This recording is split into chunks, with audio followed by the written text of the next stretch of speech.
Dear audience, আসসালামু আলাইকুম। আশা করি সবাই ভালো আছেন।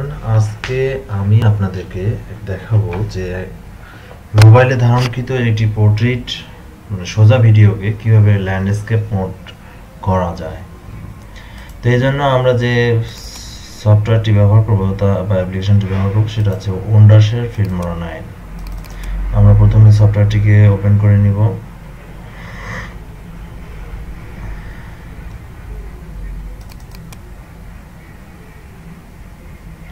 এরপরে আমরা এখান থেকে একটি সোজা এই ভিডিওটা খেয়াল করেন, এই ভিডিওটা কিন্তু সোজা অবস্থায় আছে। এটাকে আমরা কিভাবে পোর্ট্রেট করব। সফটওয়্যারটি ওপেন হয়েছে। তো বন্ধুরা, আমরা এই ভিডিওটাকে এই সফটওয়্যারে নিয়ে আসবো। প্রথমে এখানে ইম্পোর্ট করব।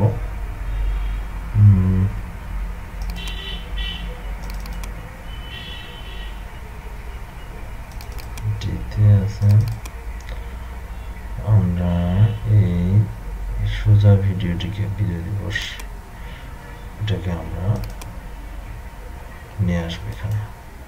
এখানে নিয়ে আসার পর যেটা করব, এটাকে ড্র্যাগ করে আমরা টাইমলাইনে ছেড়ে দিব এবং সর্বোচ্চ রাখবো।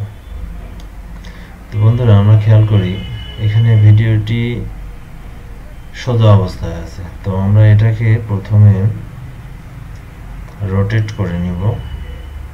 তো আমরা এই রোটেট করার জন্য এটাকে টাইমলাইনে রাইট ক্লিক করতে হবে। রাইট ক্লিক করার পরে রোটেট 90 cc/view লেফট ক্লিক করতে হবে। তো ভিডিওটা রোটেট হয়েছে বন্ধুরা। ভিডিওর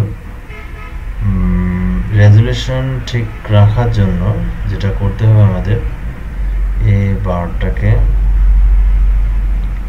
ফুল স্ক্রিন মোডে রাখতে হবে। এখানে অ্যাসপেক্ট রেশিও যদি এখানে আপনাদের রোটেট করার পরেও যদি কালো জায়গা থাকে, কালো দাগ জায়গা থাকে, স্পেস দেখা যায়, তাহলে এটাকে অ্যাসপেক্ট চেঞ্জ প্রজেক্ট অ্যাসপেক্ট রেশিওতে এসে এখানে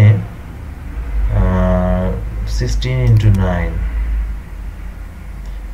যদি আপনাদের এরকম থাকে, বন্ধুরা খেয়াল করেন, যদি এরকম থাকে বা এরকম আসে, তাহলে আপনারা এখান থেকে চেঞ্জ অ্যাসপেক্ট রেশিও এখান থেকে এটাকে সঠিক মাপে নিতে পারেন।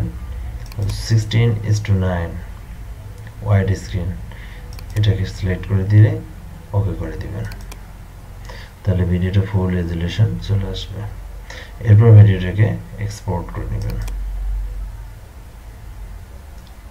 এক্সপোর্ট করার আগে বন্ধুরা, এটা ভিডিওটার একটু চালাই নেব। সেখানে শহীদ হন বাংলাদেশ পুলিশের অনেক বীর সৈনিক। ভিডিও অংশটুকু আমরা কেটে দিব। দিয়ে মঞ্চ অতিক্রম করছেন বাংলাদেশ পুলিশের চৌকস দল।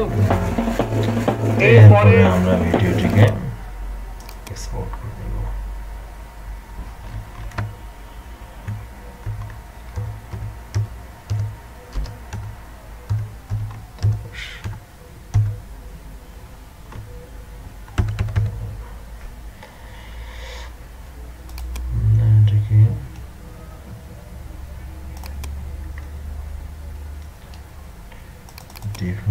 ইউটিউব